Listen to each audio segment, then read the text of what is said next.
நண்பர்களே, அவசிய செய்திகளின் இன்றைய செய்தி தொகுப்பை உங்களுக்கு வழங்குவது உங்கள் பேரன்பிற்குரிய தொகுப்பாளினி நான் ஜனனி கணேசன்.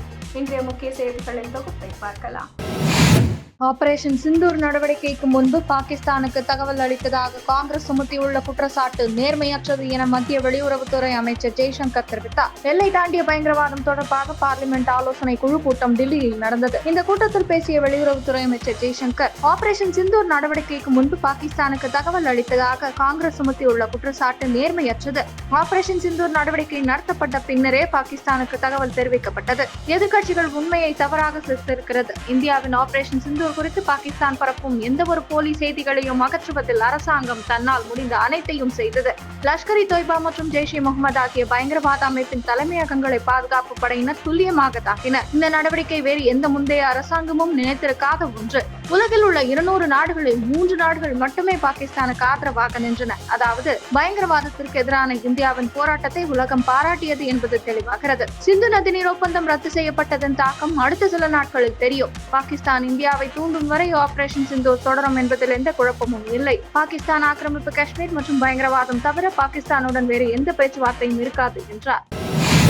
நமது சகோதரிகளின் சிந்தூரை அழிக்க துணிப்பவர்களுக்கு தங்கள் முடிவு நெருங்கிவிட்டது என்பதை தெரிந்து கொள்ள வேண்டும் என குஜராத்தில் நடந்த பொதுக்கூட்டத்தில் பேசிய பிரதமர் மோடி தெரிவித்தார். இந்தியாவை ஒரு வளர்ந்த நாடாக மாற்றுவதற்கு உட்கட்டமைப்பு வசதிகளை மேம்படுத்த வேண்டும் என்ற பிரதமர் மோடி, உலக அளவில் உற்பத்தி துறையில் இந்தியா முன்னேறி வருகிறது. மே 26 இதே தேதியில் 2014ஆம் ஆண்டு நான் முதல் முறையாக பிரதமராக பதவியேற்றேன். குஜராத் மக்கள் என்னை ஆசீர்வதித்தனர். பின்னர் கோடிக்கணக்கான இந்தியர்கள் என்னை ஆசீர்வதித்தனர். நாடு முழுவதும் 70 வழித்தடங்களில் வந்தே பாரத் ரயில்கள் இயக்கப்படுகின்றன. ஹோலி, தீபாவளி மற்றும் விநாயகர் சதுர்த்தி போன்ற பண்டிகைகளின் போது இந்தியாவில் தயாரிக்கப்பட்ட பொருட்களை மக்கள் வாங்கி பயன்படுத்த வேண்டும். ஸ்மார்ட் போன்கள், வாகனங்கள், பொம்மைகள், ஆயுதங்கள், மருந்துகள் போன்றவற்றை ஏற்றுமதி செய்கிறோம். இது நாட்டிற்கு பெருமை சேர்க்கும் விஷயம். குஜராத்தில் ரயில்வே நெட்வொர்க்கின் 100% மின்மயமாக்கல் நிறைவடைந்துள்ளது. நான் இங்கு வருவதற்கு முன்பு வதோதராவில் இருந்தேன். ஆயிரக்கணக்கான தாய்மார்கள் மற்றும் சகோதரிகள் வந்திருந்தனர். அவர்கள் இந்திய ஆயுத படைகளை கொண்டாட வந்திருந்தனர். ஆபரேஷன் சிந்தூர் என்பது வெறும் ராணுவ நடவடிக்கை மட்டுமல்ல, அது நம் உணர்ச்சிகளின் வெளிப்பாடு. மோடியை எதிர்கொள்வது எவ்வளவு கடினம் என்பதை பயங்கரவாதிகளின் கனவில் கூட கற்பனை செய்திருக்க மாட்டார்கள்.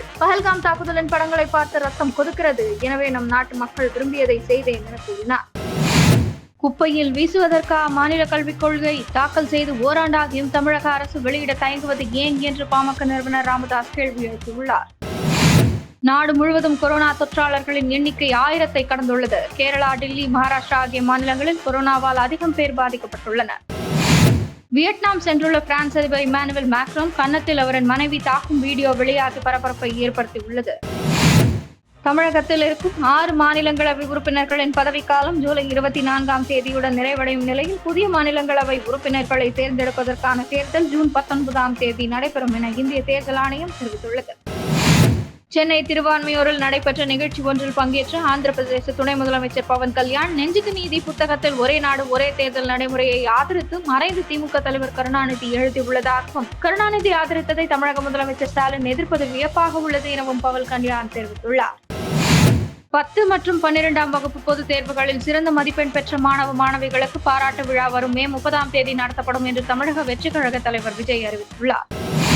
நேற்று முன்தினம் உக்ரைன் மீது ரஷ்யா நடத்திய ட்ரோன் தாக்குதலில் 13 பேர் உயிரிழந்தனர். மேலும் பலர் படுகாயமடைந்துள்ளனர். இதுகுறித்து கருத்து தெரிவித்துள்ள அமெரிக்க அதிபர் டொனால்ட் ட்ரம்ப், புட்டினுடன் நான் நல்ல தொடர்பில் இருந்து வருகிறேன். ஆனால் அவருக்கு ஏதோ நடந்துவிட்டது, பைத்தியம் போல் செயல்படுகிறார். காரணமில்லாமல் இந்த தாக்குதல் நடைபெற்றுள்ளது. ஒட்டுமொத்த உக்ரைனையும் புட்டின் அடைய நினைத்தால் அது ரஷ்யாவின் வீழ்ச்சிக்கு வழிவகுக்கும் என எச்சரித்துள்ளார். ஜார்க்கண்ட் மாநிலத்தில் மாவோயிஸ்ட்களை ஒழித்து கட்டும் நடவடிக்கை தீவிரமடைந்துள்ளது. அதன் ஒரு பகுதியாக மாவோயிஸ்ட்களின் தலைமை தளபதி மனிஷ் யாதவ் இந்திய பாதுகாப்பு படையினரால் சுட்டுக் கொல்லப்பட்டார். இத்துடன் இன்றைய முக்கிய செய்திகள் நிறைவடைந்தன. மறக்காமல் சேனலை சப்ஸ்கிரைப் செய்வதுடன் அனைவருடனும் பகிருங்கள். நன்றி, வணக்கம், ஜெய் ஹிந்த்.